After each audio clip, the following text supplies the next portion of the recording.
Here.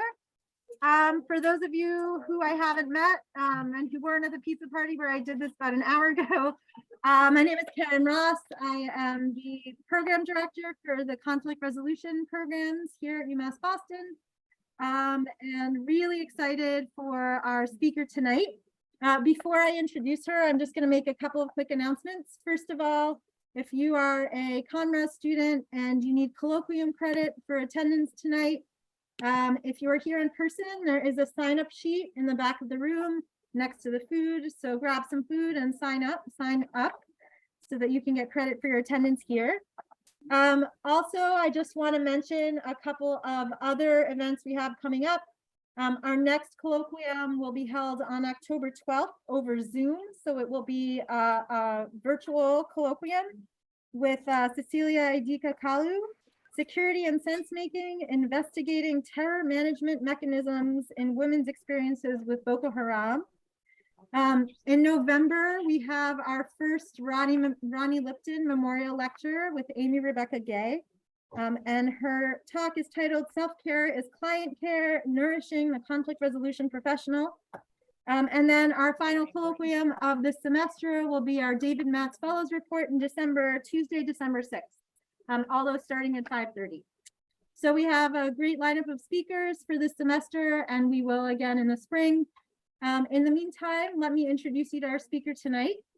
We are very lucky to have with us Elizabeth Liz Hume, who is the Executive Director of the Alliance for Peacebuilding. For those of you who aren't familiar with it, the Alliance for Peacebuilding, which I'm sure you'll hear much more about in the next hour, is a network of more than 160 organizations and institutions that work in more than 181 countries on issues on preventing and reducing violence and building sustainable peace. Liz Hume, who is the Executive Director of the Alliance, has over 20 years of experience in policy and advocacy, overseeing complex peacebuilding programs in conflict-affected and fragile states in Asia, Eastern Europe, and Africa. She's worked on implementing the Dayton Peace Accords in Bosnia and Herzegovina with internally displaced populations in Afghanistan and Pakistan, has developed governance and peace-building programs in Ethiopia and Senegal, and is also an experienced mediator. So welcome, Liz. We're very happy to have you here.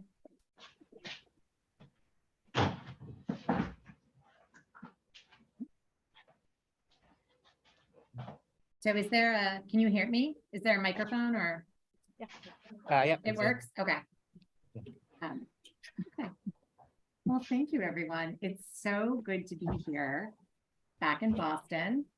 I've told a number of you, I went to college here. I went to Boston College many years ago. So I always love coming back to Boston. It's such a great town. And it's so good to be here in person. The last couple of years have been tough. So it's nice to get out. And thank you for that introduction. And also one thing to know about the Alliance for Peacebuilding, as part of the program, you're also all members. And that's something we should talk a little bit more about, of how you get more involved.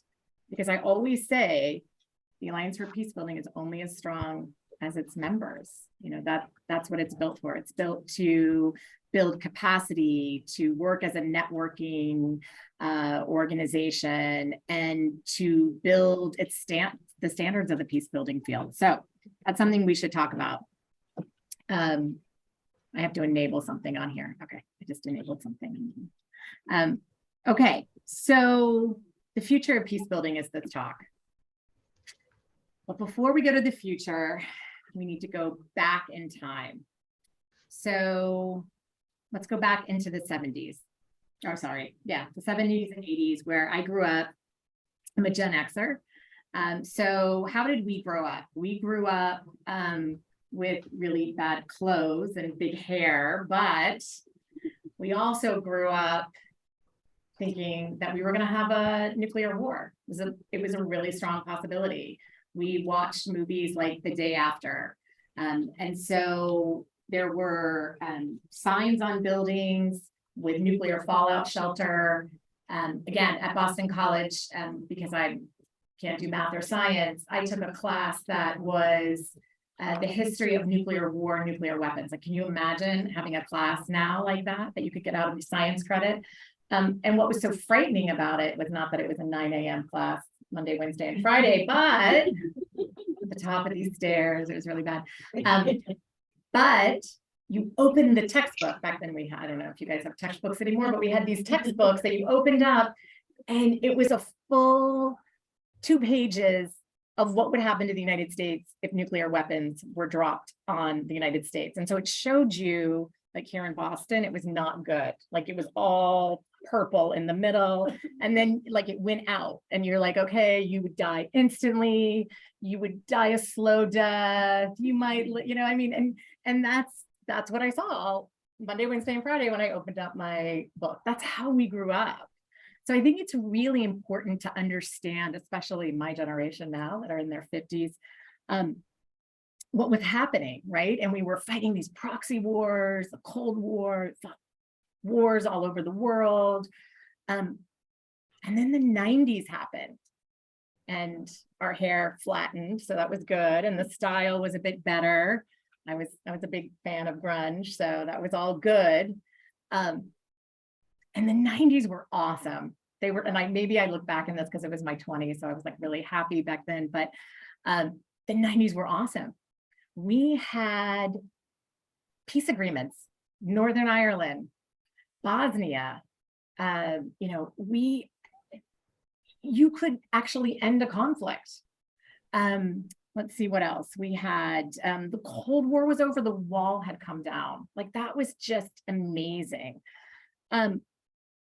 Oh, the Good Friday Agreement in Northern Ireland. Like think about that now. Could you have a peace agreement in Yemen and Syria? No, I mean, it wouldn't happen, or most likely won't happen. Apartheid was over in South Africa. The Gulf War was quick, and a lot of people thought it was justified since Iraq had invaded another country. Moscow was on board with it. I mean, this was a new period. And peace building started becoming a policy. It actually started getting talked about, like it was a thing. Prior to that, we were very security focused. You had to have a security, you know, there would be a military would go in and take it. Like everything was very securitized. We didn't think of things as conflict prevention. We didn't think of things as peace building. And really in the 90s, we started thinking about that. Now, I'm not saying it was all roses and everything was great, but it was a time when, you know, even the genocide in Rwanda was horrific. It was terrible, but it actually conflict prevention policies came out of it. People were like, that can never happen again. We have to be focused in on conflict prevention, early warning. I mean, those were the things that was coming out of it. So, sorry, just trying to get okay. So that's what was happening. My computer's okay. So this peace building in the late 1990s and early 2000s really shifted from a pure focus on security and peacekeeping to want to look at these drivers of conflict, looking at the socioeconomic, political. So we're looking at the drivers of conflict now, right? Like that's what we're doing. So we were learning lots of lessons. We learned a lot of lessons from Bosnia. We learned that you can't just keep making people have elections and hope that they'll vote for somebody different. You had to implement elections. You couldn't just decide, we're going to do a tolerance campaign and that's going to work. Like we were really learning a lot of lessons. However, 9/11 happened. And that was a tectonic shift in global peace and security. Why? Because prior to 9/11, what did the US and sort of the global North care about? We cared about, I used to call it location and oil. So we cared about you if, you know, you were close to Europe, if there, you know, could be something more global happening coming out of the conflict. We cared about oil. so we cared about the Middle East. But then when 9/11 happened, we had to care about something we started calling ungoverned spaces, right? So now we were caring about something that we had never actually thought about. And we didn't even know what to call it at the time. We used to call it, at this point, I now was working in the US government, and we used to call it the softer side of terrorism. We didn't have a name for it. So the softer side of the terrorism security. And we didn't know anything about it. We were like, let's just throw jobs at it. Jobs. If we give them jobs, they won't become violent extremists. We had to fight within the US government to think about violent extremism as a development approach, that we needed a development approach. And then I found myself in Afghanistan not long after 9/11 happened. And I walked out of this meeting. I was tired, I was exhausted. And I remember a friend of mine looking at me and saying, "You look really done." And I'm like, this is my third post-conflict country that I've been working in. I was in Bosnia, I was in Kosovo, I now was in Afghanistan. And I was like, what are we doing? We just keep doing this now. Like, this is what we're doing now. And so we knew we had to do things differently. And in the early 2000s, things really did start changing. We knew we had to do things differently. We had, and lots of things started changing. So at USAID, we had the Office of Conflict Management and Mitigation that got started up. The UN started having this conflict prevention lens. And actually, I'll take that back, not conflict prevention, because we didn't think that we could do conflict prevention. We thought we didn't know enough, but we could manage it, we could mitigate it, we could resolve it maybe, but we couldn't do that. We couldn't prevent it yet. So in a lot of ways, we have come a long way. We started off having nothing. It was all securitized approaches. And by end of the 2000s, we started developing this conflict prevention lens and peace building and what we wanted, how we wanted things to change. But we learned a lot of lessons, and I'll get to that. But peace building now is in the dictionary. So let me read out that definition. The application of measures to maintain peace in an area that has previously been affected by conflict, or you can say peace building initiatives. It doesn't really say much, does it? We also like to talk about it, efforts to manage, mitigate, resolve, transform central aspects of conflict. Peace building addresses the root causes. Peace building efforts seek to change beliefs. This is so wonky.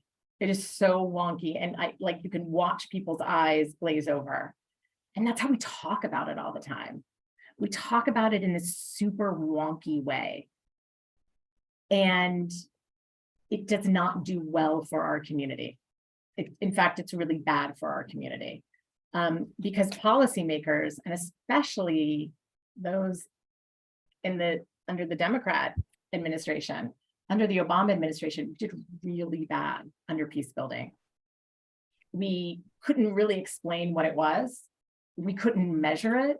And this is actually one of the things that one of the big things I take responsibility for. And it's not good. We tried to push lots of programming out.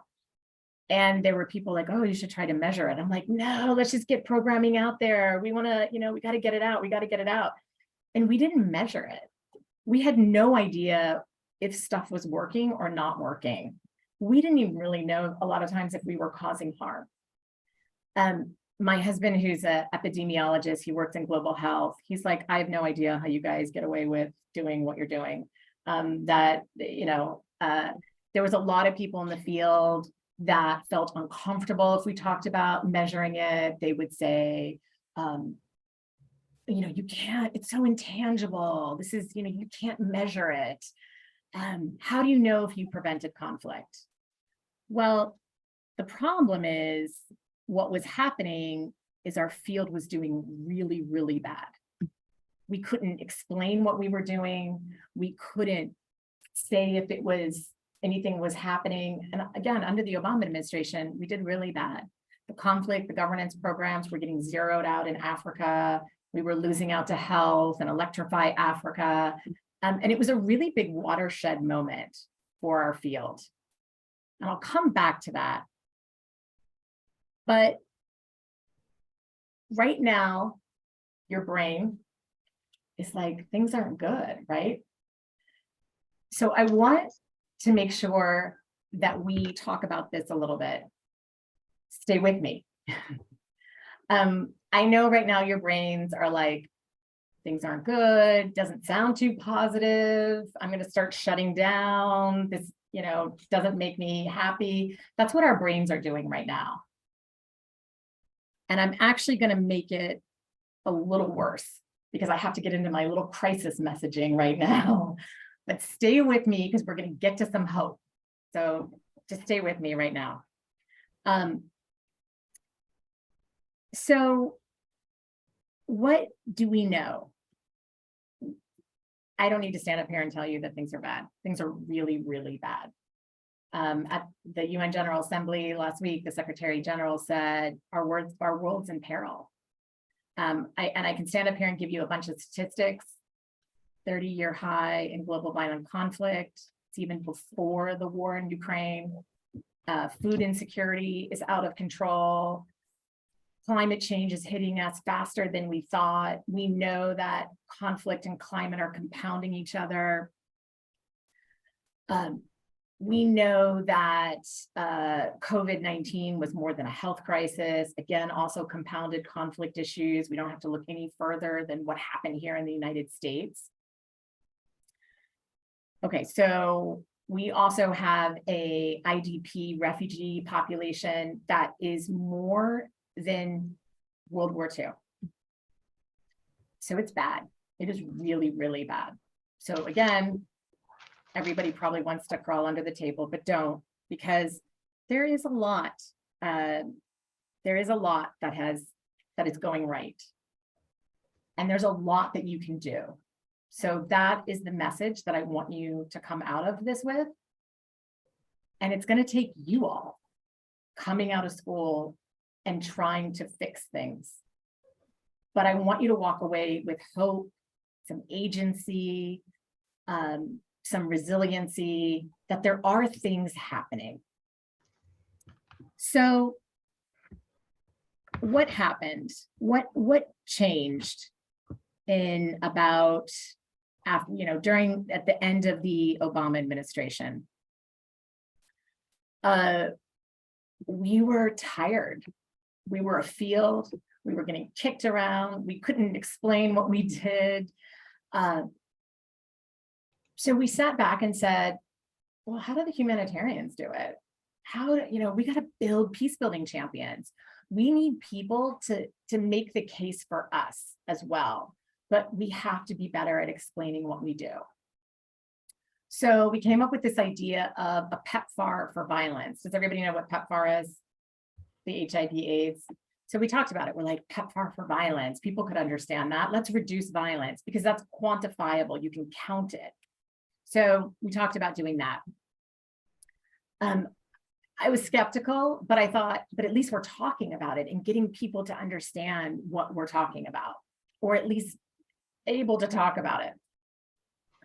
So that's what we did. We started working on this bill. We got Republicans and Democrats together, Senator Hume, Senator Lindsey Graham, on the House side too, Republican and Democrat. And this was happening in 2016. What happened in 2016, right? So we had these Republican and Democrat champions. And we were talking about how what we were doing wasn't working. The status quo wasn't working. We had to do it differently. We had to put peace building and conflict prevention at the center of our strategies. At this time, the US government didn't have a strategy that put conflict prevention and peace building at the center. What does it look like right now? I can pick Bangladesh, and it could be any country because it's going to be the same. The US government will do a conflict assessment in there, and they'll come out and they'll say conflict's rising, violent extremism, corruption is driving conflict, they'll go through all this stuff. And so a reasonable person would think, what would a reasonable person think? That you would fund those projects and you would develop a strategy around those findings? Okay, well, that's not what the US government did. They would say, okay, well, we have this much health money, we have this much education money, we have this much, so these are all our programs. Oh, and by the way, you have like $500,000 to work on corruption that we think is driving conflict in Bangladesh, for example, or we have this, or we, so you'd have this budget put together. You had funding driving strategy instead of strategy driving funding. And we kept doing the same things over and over again. And you had your health programs doing this, and you had your education programs doing this. And if you would try to talk to the health people or the education people and say, could you think about conflict prevention? They'd be like, please go away. One, we're neutral, so we don't want to say the word conflict. Two, yeah, we have our indicators. We know what we're looking at. Please go away from us now. So that's literally what would happen. Even you'd have a crisis in the DRC. You'd have Ebola come through, and the health folks would go out there and they were doing incredible work, right? Like they were trying to stop Ebola. They were trying to save lives. And they were like, we don't understand. They're shooting at us. They're killing our doctors. They're burning down health clinics. We don't understand. We're just there trying to help. And we're like, because there's a conflict, and you have to understand what those conflict dynamics are and how do you integrate that work into your programs. And they're like, oh, okay, that makes sense. And then the next thing would happen, and it would be the exact same thing over and over again. And I like to say COVID was a terrible thing, terrible. It has caused so much, people lost their lives. And I say the US is super lucky because if we didn't get the vaccine, it would have looked horrible here in the United States for one really important reason. And this was a really big learning that came out of COVID. Science and vaccines are not going to get you out of it. Social cohesion was really important. What did we learn from COVID? We know that countries that have high levels of social cohesion did really, really well prior to the vaccine. Countries that have really bad social cohesion, like the United States, that, by the way, the Fragile State Index came out in June. The United States has 14 straight years of decreasing social cohesion. As the folks at the FSI index told me, that's a freight train going in the wrong direction.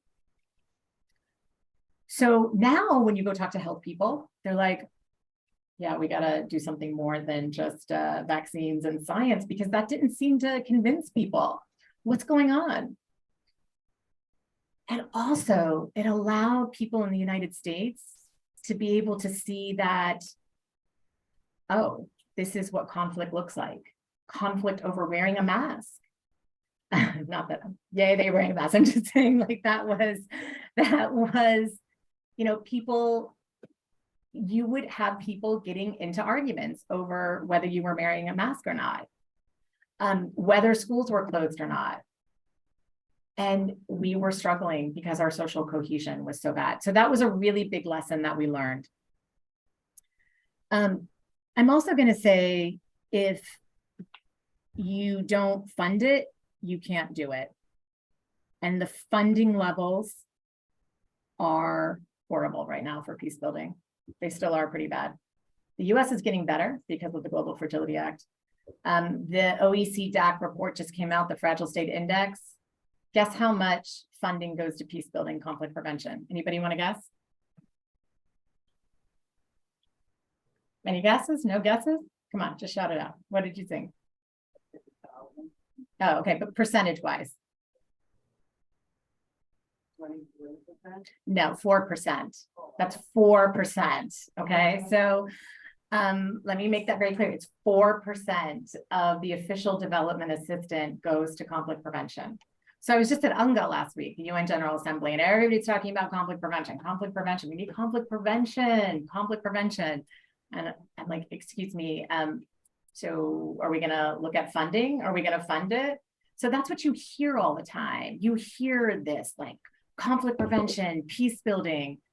But if you want to see what people care about, look at their budgets, and you will see. So, but all is not lost, because it isn't all doom and gloom. This is the hope part. So in 2015, 2016, we did start working on this Global Fragility Act. And shockingly, it got passed. It got passed during one of the most contentious parts of our government. There was only one senator who opposed it. I won't say who it is, but there was one senator who opposed it. I mean, that's unheard of for this period in our government. And what did it do? This is all going to sound very reasonable and a little like this makes sense, but I'm going to be really clear with you. This is game changing and shocking for those of us who have been in the field for a long time. It's a 10-year strategy. It's not a 2-year strategy. It's not a 3-year strategy. It's 10 years. That's huge, right? Because we're in the conflict field. We know conflict doesn't just like get resolved quickly. It's evidence-based.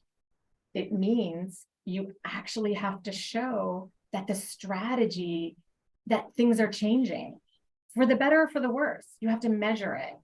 And if things aren't working, you adapt and change. You adapt and change. Like that's mind-blowing, right? Like I'm sure you guys are all saying, well, isn't that the way it should be? Yes, it should be, but it's not that way. Let's see what else is in there that's interesting, that's new and different. You have a strategy that focuses in on what's driving the conflict. And you actually put resources to it. Now, we started out, we wanted it to be for every country. As things happen in Washington, we compromised. Oh, we got 5 countries. Actually 4 countries in a region. And finally, the government announced that on April 1st, and that was not lost on us that it was April Fool's Day, but I would take the countries because we were already behind in terms of implementation. So Libya, Mozambique, coastal West Africa is the region. Libya, Mozambique, Haiti, Papua New Guinea are the countries and the region. And there's a mix of prevention and there's a mix of stabilization. And what else does the bill do, the law do? The US government has to report to Congress on it. They have to tell them if things are working or not working. If something isn't working, you change. They have to consult with civil society. And Congress is like, tell us what's broken in our system. Tell us what's broken and we'll fix it. So earmark relief. It's one of the things that we've pushed forward on this. In Mozambique, as an example, 90% of the funds, actually close to 100%, but 90% are earmarked to health. Now, nobody wants to be the bad person in the room and say, you know, we need to get, you know, we shouldn't be doing health. Nobody wants to say that. But we want to say, okay, do you need all that money there? Can we reduce that earmark? Can we make sure that conflict and peace building are integrated into this, into the health programming?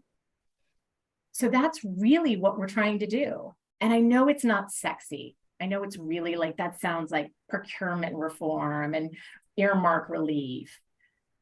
Procurement reform is so important because this is the way the system also works. Okay, I have to go out and do an assessment. I work for the US government. I go out and I do an assessment. I do all these bunch of assessments, a democracy assessment, a conflict, gender. I have all these assessments to do. I put together a request for a proposal. I have to go through, I have to, put it out there. I have to then have people come and bid on it. Then we have to sit on a committee and go through it. And how long do you think all that would take? Give me a guess. Okay, Judy's right, but she knows because she did it 3 years. What happens in 3 years? Totally changes. So then you go out and you start this program and you're like, okay, well, that was 3 years ago. Thank you very much. And I'm not saying that you don't do good, there isn't good work going out there. There really is good work going on out there. Still cracks me up. Somebody said 3 months. But if you worked in the system, you would know how funny that is. But it doesn't work. The system's broken. So when we say we're at a 30-year high in violent conflict, and you have people in Congress saying like the system is broken, right? We keep coming with the same things, and we're expecting a different result. So that's what the Global Fragility Act does. I know it sounds wonky. I know it's not sexy, but those are significant changes for our field. And you know what else is really important? I can go up to Congress now and talk about the Global Fragility Act and talk about peace building. And they're like, yeah, peace building. Because I can tell you 7 years earlier, they would be like, yeah, I don't know what you're talking about. Can you explain it to me? And this sounds very wonky and I don't understand it. Now, so that is something to be really happy about.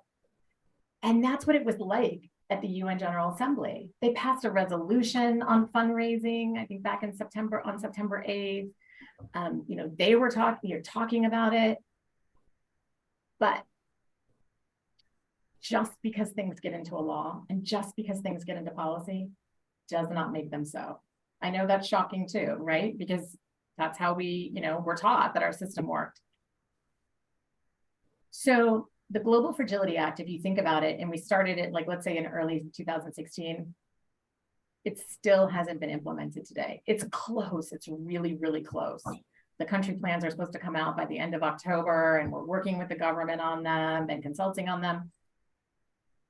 But I cannot tell you how many times, stops and starts. This past summer, I was taking my daughter's stuff to UVA, and please don't rent a 4th floor apartment with no elevator. Your parents don't appreciate that at all. So we were driving back from UVA, and I get a text from somebody at the State Department, something's happening on the GFA, something's not working. And she says to me, she's in her 2nd year in college. She says, Mommy, you've been talking about the GFA since I was in middle school. This thing isn't implemented yet. And I'm like, no, it's not implemented yet. And it's hard. And that's one of the things that I want to say is it takes a long time to get things through, but you have to stay at it. But that's a big lesson. Okay, so that's where we are now, where we have this Global Fragility Act. It's almost implemented, very exciting. It's historic. It's long sought after. We get funding, $200 million per year for these 5 countries. That's huge. Okay, but we're struggling on implementation of it, but we're going to get there, I'm confident. And what's the goal of it? Not that we just have these 5 countries, regions. It's that we're learning lessons as it's happening, and we're taking them to other countries in real time. And then the whole point is, at some point, every country that's fragile or conflict affected will be a Global Fragility Act country. I mean, think about how impressive that is. And now we have other countries coming to us and saying, wait, how did you do that? What's happening over there? At a time when the UK has cut its budget, and especially its peacebuilding budget, at a time when the official development assistance is flat, at a time when resources are being diverted to Ukraine, at a time when Germany is upping its military budget. I mean, the United States did this, so that's huge.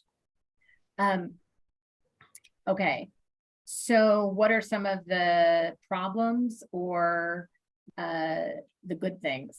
That's, I talked about what would happen if the GFA was successfully implemented.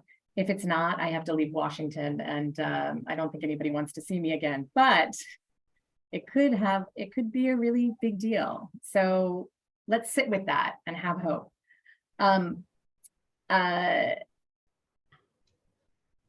What are some of the challenges, though, we still have? I'm going to use Uganda as an example. In Uganda, the elections recently, not too long ago, were seriously problematic. Opposition was put in jail. Human rights abuses. And here we are funding civil society and talking about human rights abuses and saying the elections weren't free and fair enough. But at the same time, what are we doing? Does anybody know what we're doing? What is another part of our government doing with Uganda? Can anybody guess? Counter terror. Very good, very close. The US government also gives them the highest amount of security assistance. So if you're Uganda, you're like, what do I care? I'm getting all this money for the war on terrorism. I don't think that's a thing anymore, but we all know what we're talking about, right? So you're mad at me for some human rights abuses, and so what? I'm getting all this money. So that's another thing that the Global Fragility Act tries to look at, that our policies have to match what we're doing, what we're saying. Now, it might not happen because clearly, violent extremism is very important to address. But it is I think one of the biggest issues that we deal with is the hypocrisy with the work that we're doing, is making sure that our rhetoric matches our actions as well. And that's something that will take away any of the gains that you've made on peace building or conflict prevention, like that. When people see that a drone strike. So that's why it's so important under the Global Fragility Act also to merge that diplomacy piece. Okay, so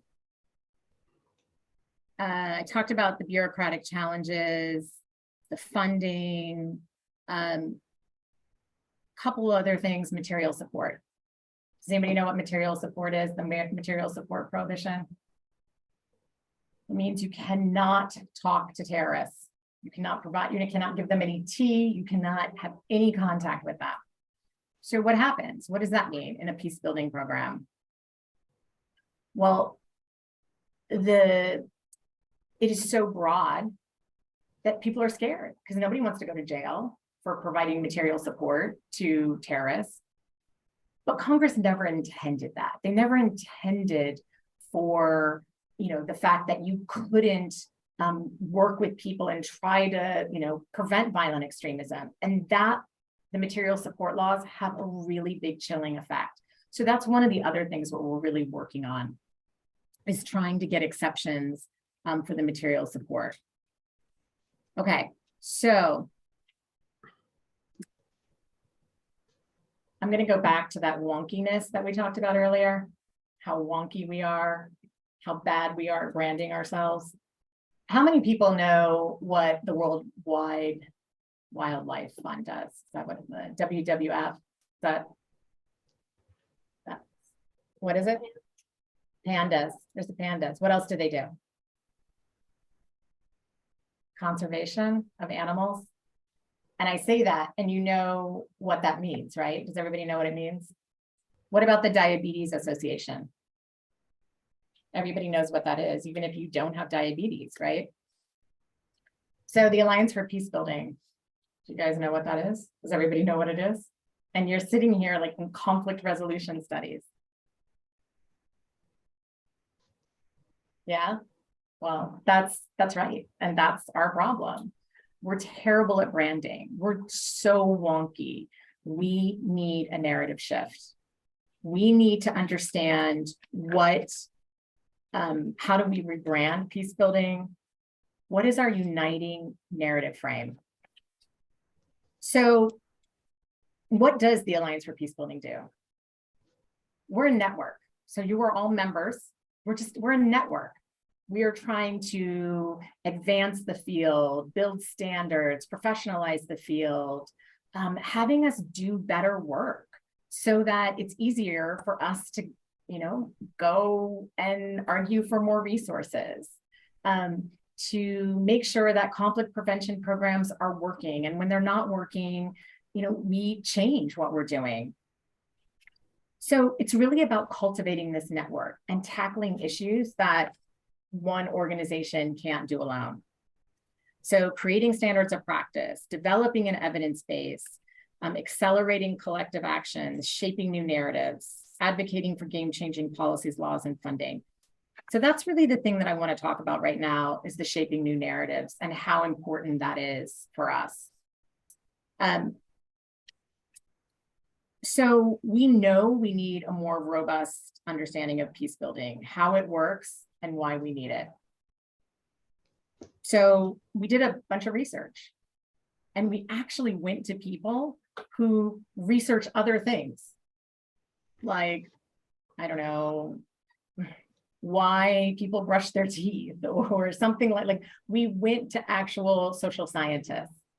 And they came and they talked to peace builders like me, and I wonkied them. And then they went out and talked to Americans.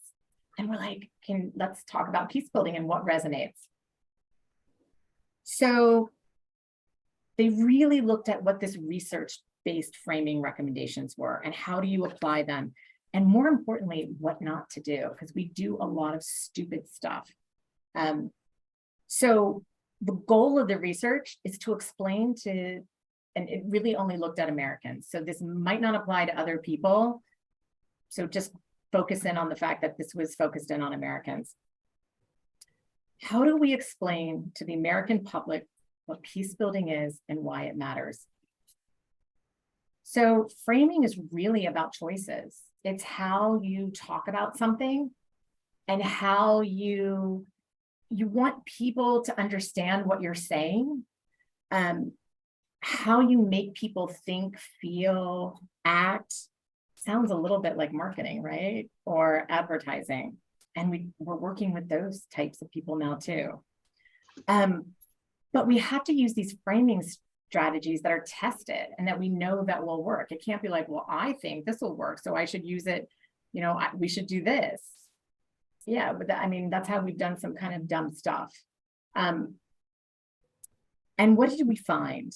We found that some of the most effective narratives around peace building is that communities you have to show the interconnectedness of it.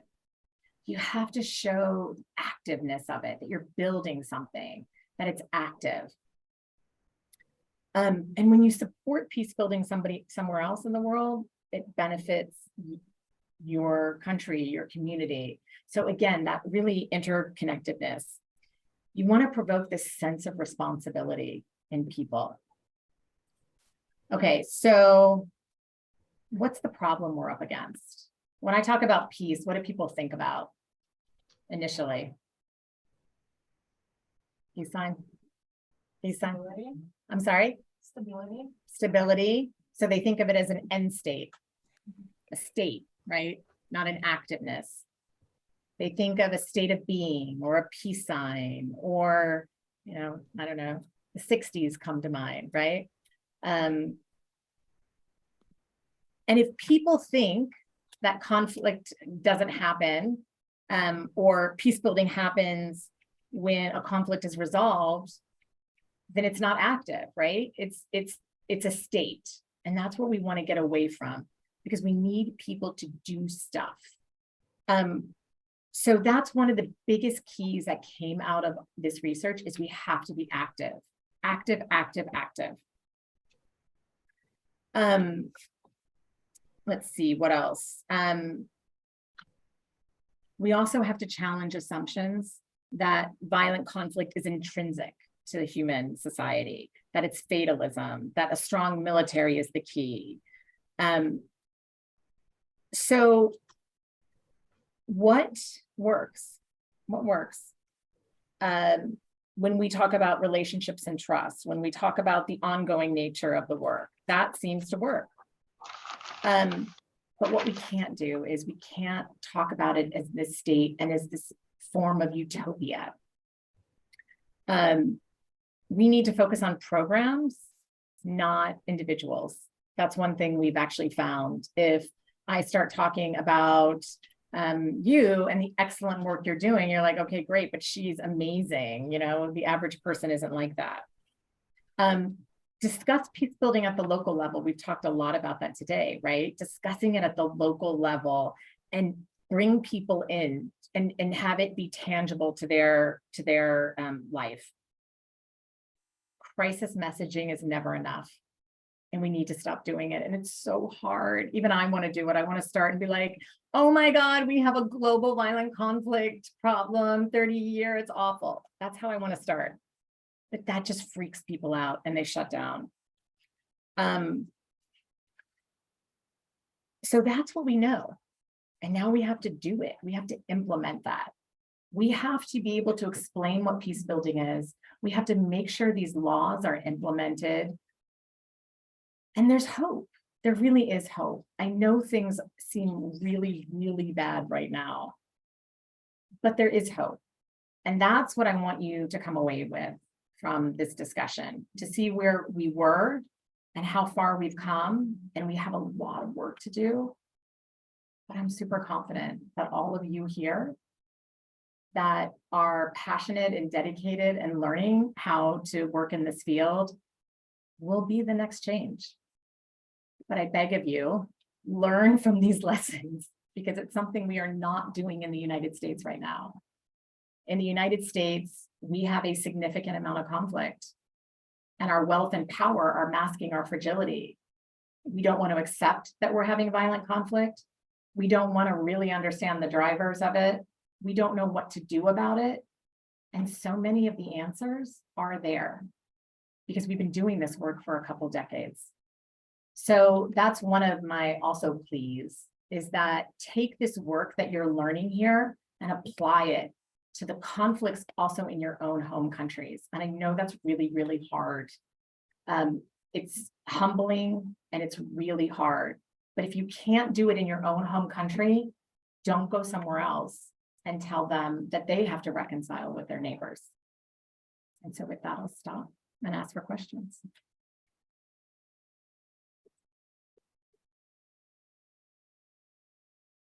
Thank you so much, Liz. We have about 30 minutes now for questions, and we'll take a few questions, and then I don't know if there's some questions also for folks who are joining us on Zoom. Yeah, So, I have some in the chat that I can do, we can start with the room, and can I just ask you to repeat the question into the microphone? So that the folks can hear? Yeah. Yeah, so you brought, so some of us are IR rather than contract specifically, and I mean, some of us IR people were talking earlier, a lot of us all work in State Department. You brought up Uganda and conflict with funding here. And here's where something I'm confused, and I'd like to hear your thoughts on that.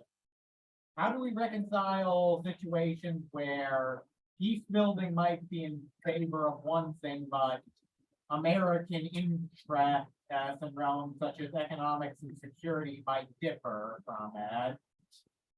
Particularly, I was working on a paper a few months back. Part of it dealt with Indonesia, and American-Indonesian relations.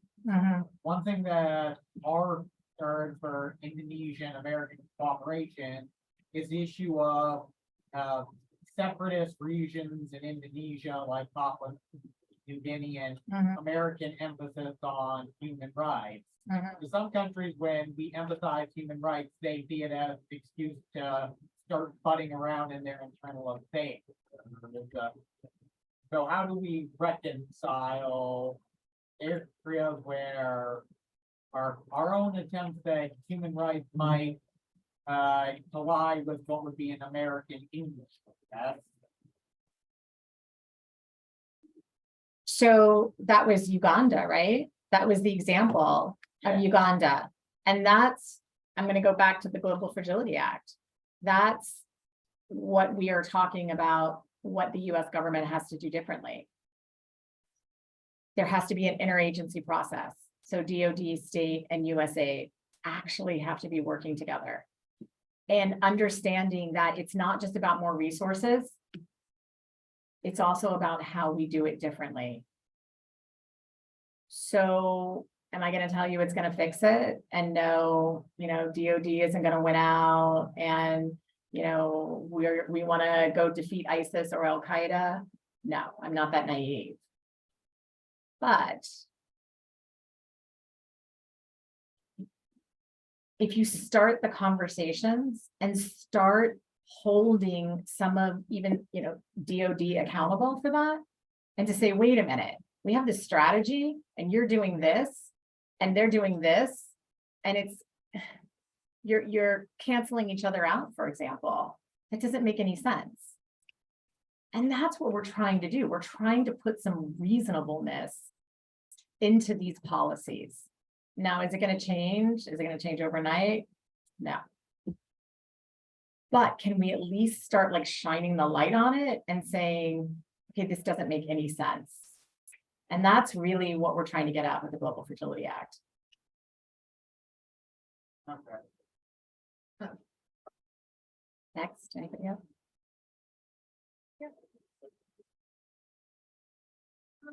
So how do you create peace building measures that prevent imperialistic legacies? And then can these measures be made within the US, or does there need to be like an external recognition? Okay, so say that again. Imperialistic, how do you? Like I said, tendencies, legacies, like how do you prevent, because the US has a history of like imperialistic policies. How do you prevent that in their peace making? Questions, so folks on Zoom. Oh, sure. Are you giving them to me? The questions on Zoom? What? No, I'm sorry. just repeat them. Oh, sorry, repeat the question. Sorry. Imperialistic tendencies. How do we deal with those? Again, it's about holding these policies accountable, right? They're also your government. But it means that people have to pay attention to them, have to care, have to say, actually, this matters. President Biden did talk about our domestic policy has to match our foreign policy. Because I would say that's one of our biggest crutches.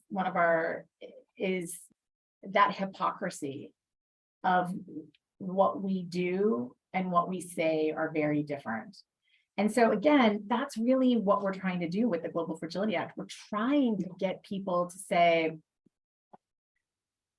really, this diplomacy, this action might be a short-term win, but it's actually not helping in the long term. And it's going against long-term American interests. Now, once again, I don't know how, it is like turning the Titanic. I don't know if we can change that. But when you look at a lot of US policies, they do more damage a lot of times than they help. And that's where we're trying to get at, is how do you work smarter? How do you have that discussion? Give you an example. Going back to Yemen, this was under the Obama administration. The war was really heating up, and we were going to send a lot of weapons to the Saudis. And a bunch of us went to the State Department and we were like, come on, you have to, can we at least have this conversation about it? And they blew us off. And And then we got articles in the paper. And then the arms sales got decreased, right? And so that's the advocacy that has to happen. But again, I mean, it's really, really hard. Oh, and one other thing, if you're going into the State Department, I teach this class on the GFA every quarter to the new Foreign Service officers, and I always remind them, there's a dissent award at the State Department. And I was very proud that 2 years in a row, I knew the person who got it. And so I always tell people, you can dissent. And then the instructor is like, wait a minute, no, we're not teaching you to dissent at the Foreign Service Institute. You should go through proper channels, but I'm like, there is a dissent award that you can win. So you can always be that dissenter as well. Judy. So, I'm listening to the two questions and it's raising something just to make it concrete. So I think that the issue about U.S. interest and imperialist dependencies can be linked, right? Because U.S. interests aren't monolithic.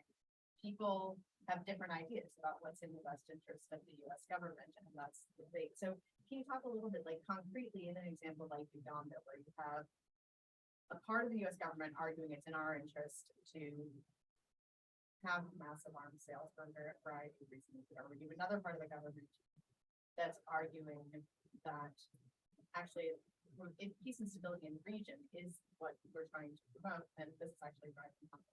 How does the Global Fragility Act bring those actors? We talk about assembling the interagency. How does it bring them into the room together and have what you just talked about, have that conversation? How does it help facilitate that? Okay. So first of all, Judy worked with me at USAID. And she's now on our board at the Alliance for Peacebuilding, and she works for Converse. So she went from the government to the private sector. So you should also talk to her about how she did it, because the private sector is really important to peacebuilding and conflict prevention as well. Okay, how do you do it? General Zinni, former general, I guess if they still get to call themselves general, he came to the Global Fragility launch at the Alliance for Peacebuilding and talked. And he said something that was so brilliant. He said, there's no door that you go knock on that says interagency, meaning state, DOD, USAID. I was like, that is so true. The NSC, the National Security Council, is supposed to coordinate it, but also it's really important, and Judy can totally attest to this, it is so personality driven based on who is there. Now, Judy and I were awesome and we could mediate and get along with everybody, which is not 100% true. You have a lot of personalities. You have a lot of turf wars. You have a lot of that going on. And so, and I also will say this, sometimes, I know this is shocking to you all, but some people in the conflict prevention field are really conflict prone. Are you shocked? Are you shocked right now? I have a theory. I believe that sometimes it's, how like they say psychology majors go into psychology to learn about,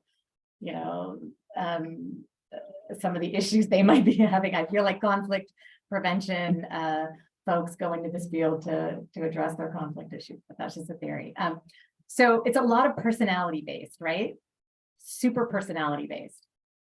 And you have to learn how to get along with people.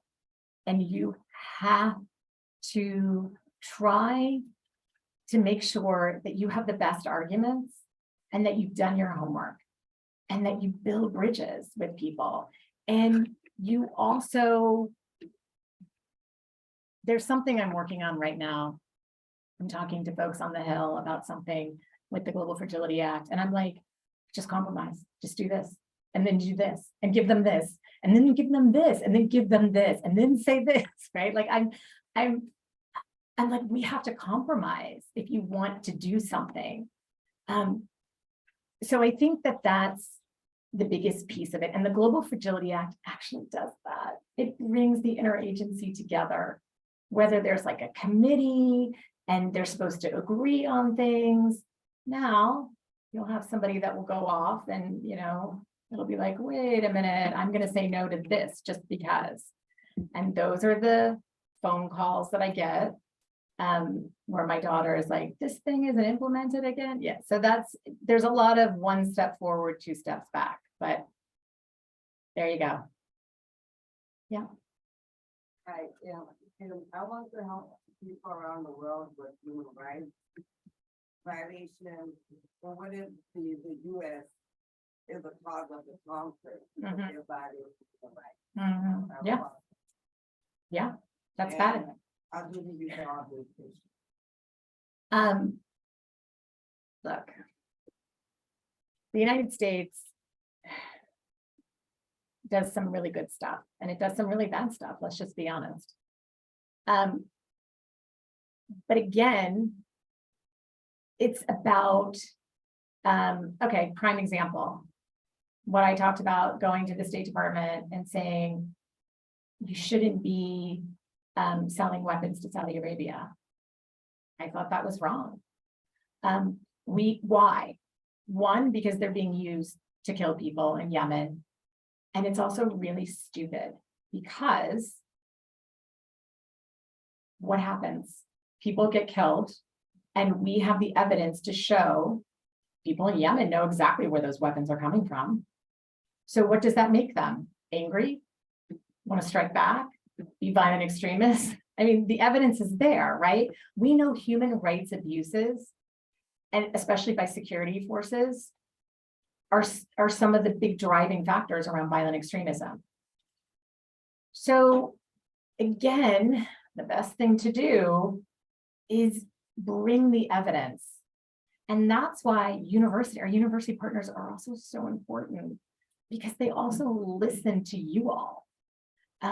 Coming with research and evidence is really, really important to policymakers. Also, something really, really important to policymakers is bring somebody from their state.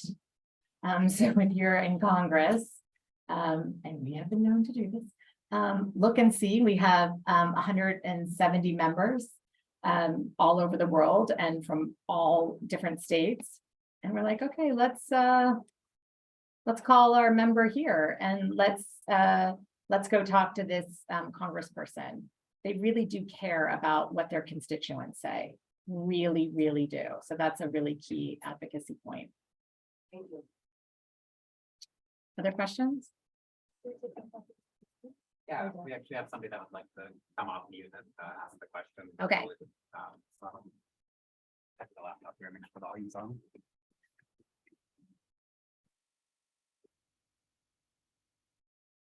Okay, so Naomi, if you want to come off mute and ask your question. All right, thank you very much. I'm actually I'm following this conversation from Senegal, and it's very interesting to hear this. For the first time, I see a Western country. I'm from Mali,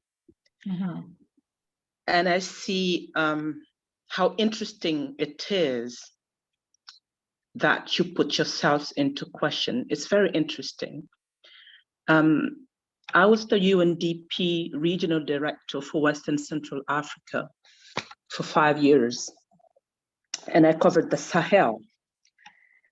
And at some point, we realized that we had 17 strategies for the Sahel, and each of them contradicting each other, and colored by internal or country national mandates to come and implement in the Sahel region with the pretense of building or sustaining peace.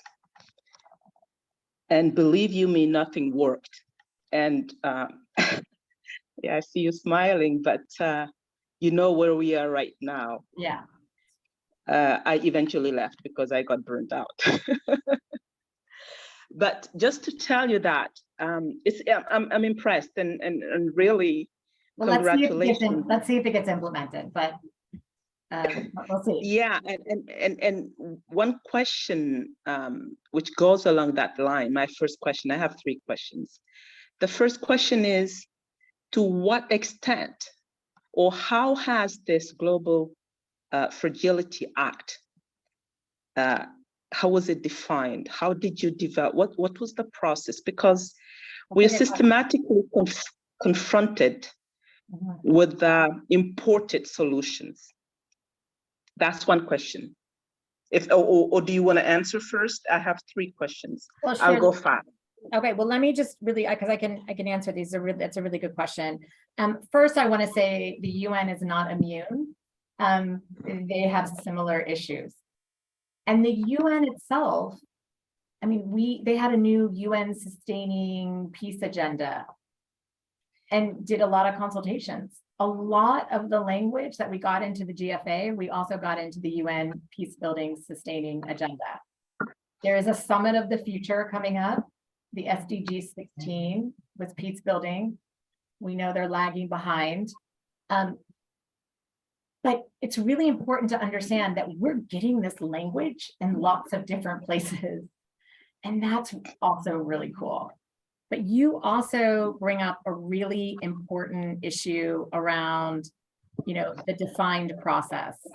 It was just hitting the, going to Congress and hitting the, finding our co-chairs that were Democrat and Republican. It meant giving the evidence. It meant helping draft.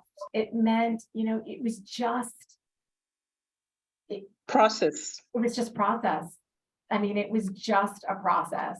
And, there were numerous times when I was like, oh, this isn't going to happen. But we're having the conversation. So that's good enough for me. You also bring up another really important point. Oh, so the other thing too is find your champions and build them and keep building them and then build more champions, because that's what global health does. That's what the humanitarians do. They have unbelievable champions that put these earmarks into the budgets. You want to find those champions. You also raised a really important point about locally led and local solutions, because we're also very good. I would go out and do an assessment and come back with lots of things that I thought would work for me. It might work on me. You have to make sure. And that's also the Global Fragility Act talks about that, locally led. And that's something that we're trying to get through, whether it's in the UN or other donors or the US government. How do we make sure that more funding goes to more local organizations so that they can also come up with local solutions? Now, there's one big thing that is holding that back. Can anybody think about what that is? Capacity. Risk. Yeah, I would say, capacity too, but it's really about risk. It's a culture of risk. You have to be okay with failure. You have to be okay that you're not going to be able to account for every penny of everything that happens. But the rewards are really beneficial. So that's one of the things that we've been pushing really hard. Okay, next questions. I'll go really fast, sorry. So you talked about a 4% investment in conflict prevention. Yeah. My question would be, so what is the definition of conflict prevention today? Because it goes, when you take the nexus, because we are taking it right now like a value chain mechanism, if I may say so, because I also have an agricultural background. We're looking at it from a perspective of humanitarian development, peace and security nexus. So there's necessarily the development dimension, there's necessarily the humanitarian dimension in the peace, in sustaining peace or building peace. So how do you define the 4%, or how do you define the conflict prevention? Because it necessarily builds, when you talk about, stabilization processes, talking to, helping or supporting IDPs or gender or youth to stop them from being enrolled in violent extremism. It's giving them employment, and this comes into development, but it contributes to building peace. So don't you think it goes beyond the 4% investment?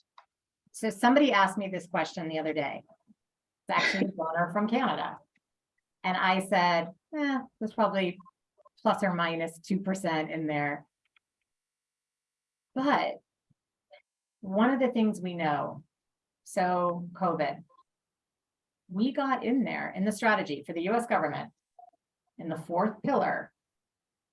So one of them was, humanitarian, one pillar was health, and this fourth pillar, it was everything, economic, conflict prevention, the kitchen sink, the refrigerator, like everything was in this fourth pillar. How much money went to conflict prevention in that fourth pillar? Yes, percentage wise, how much? 0.4. 0. And that was under the Trump administration and the Biden administration. 0. We had to fight so hard to get conflict prevention and peace building in the new US government strategy, climate change strategy. Under the last administration, you couldn't say climate change. So we were very excited that we could say climate change now. And to make the case for conflict prevention and peace building, we know they compound each other. We showed them all the evidence. The first draft came out last November. Virtually nothing was in there. We worked really hard to get that language in the strategy. Now we have to figure out, or now we have to see and try to make sure that it gets implemented. So I think that that's a really important point, that I know what you're saying, that there are examples out there in development programming or health programming where there will be some peace building, but it's really, really small. Because even the health programs, prior to COVID, we had a big meeting at AFP. We brought in all the folks in the DRC, non-peace building folks, and said, what are we doing wrong? Why can't we get this integrated? We just saw what happened. You just told us, you were fired upon, the clinics, like, we told you what was happening. We told you what was wrong. Why is nothing changing? So I will say, probably not everything got counted, but it's pretty minuscule. I think it's probably a pretty good take on what the funding levels are out there. All right. Just the last point, if you don't mind. Still talking about the budget guiding the strategy, you mentioned that, and I don't think, again, it's particular to the US, and Yeah. I mean, I see it in the UN also.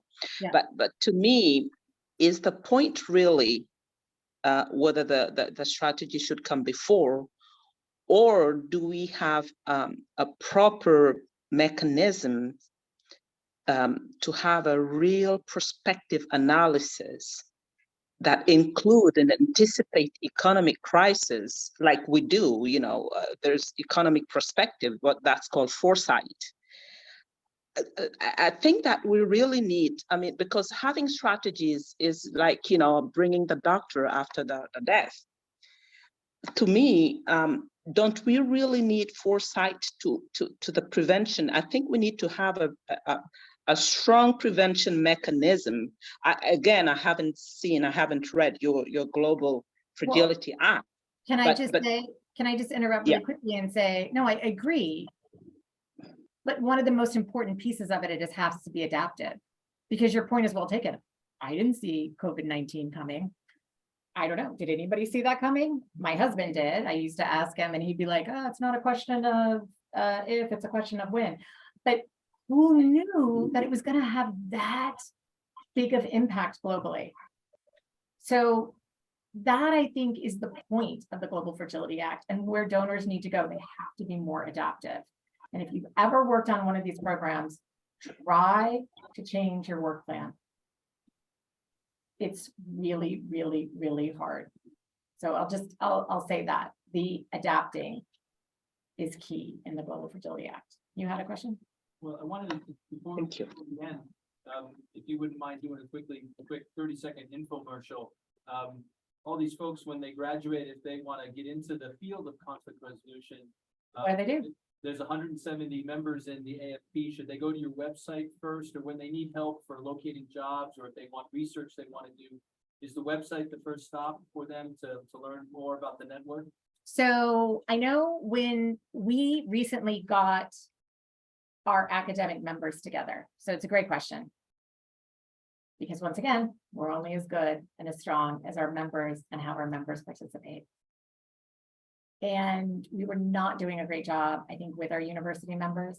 And we pulled everybody together. We had a lot of one-on-one talks and we pulled them all together. And we said, what can we be doing better for the university programs to work together on research, on advocacy, on how do we build capacity, really practical capacity of the students. So the best thing to do, I think you're the point of contact, is that correct? Go through your point of contact. Say, I have a really good research idea. I've had right now at American University, the head of the program called me up and said, I got this cohort of students. Do you have any good research ideas? I'm like, why, yes, I do. I'd like to understand where SDG 16 is right now, where it was before COVID, where is it going? What could we be recommending? And the head of the program was like, that is an awesome idea. I wish I would have thought of it. I'm on that. So we have students doing that now. One of the things in terms of the future of peace building, which is innovation, brain science. We know a lot right now about brain science and how it impacts the field, but we've done a really bad job of explaining it, advocating for it, putting a policy together, because that's a lot of things AFP does, right? We put out a policy and we stamp AFP on it, and it doesn't mean everybody's going to agree. What we're saying is, this is what we should be doing as a field, and we've gone through all this work to curate all the evidence, and we've talked to all the experts, and many of them are in the organization, and this is what we should be doing. Now, it might not stay that way forever, you know, there'll be more research, but that's another way to work together. And, you know, so if you have a great research idea, we're all for it. You know, coming down to Washington in terms of jobs, our newsletter, you all have access to it. There are jobs in there. You know, we will do kind of a career day. We do, there are lots of things we can have a Zoom with members of AFP and invite other members in to talk to the students about what the field looks like from a career perspective. So I'm not going to lie to you, the field is small. It's not a big field. Just get your first job. Just get your first job, do a really good job at that job, and the other jobs will come. You don't have to get the job of your dreams. You don't have to work directly, you know, in the peace building field. You might do something else in development, for example, but you can be that person that says, hey, we should probably integrate peace building into this program. You can work in peace building in your own country. There is a lot of work here in the United States. I wish it was more evidence-based. We talked about that earlier too. We're doing a lot of, there's a lot of programs that are actually doing some harm right now, but work in your own country.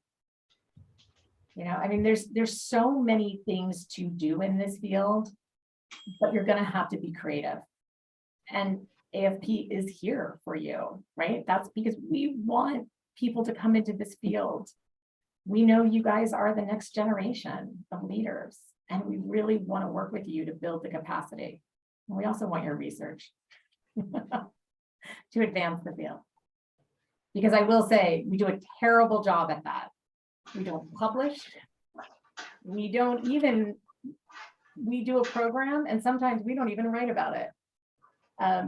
And so we have to do better. And I know universities can really lead that charge. Any other questions or comments or?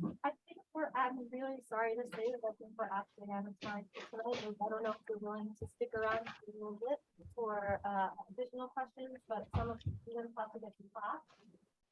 So we're going to wrap up for this evening. Thank you so much, Liz, for joining us.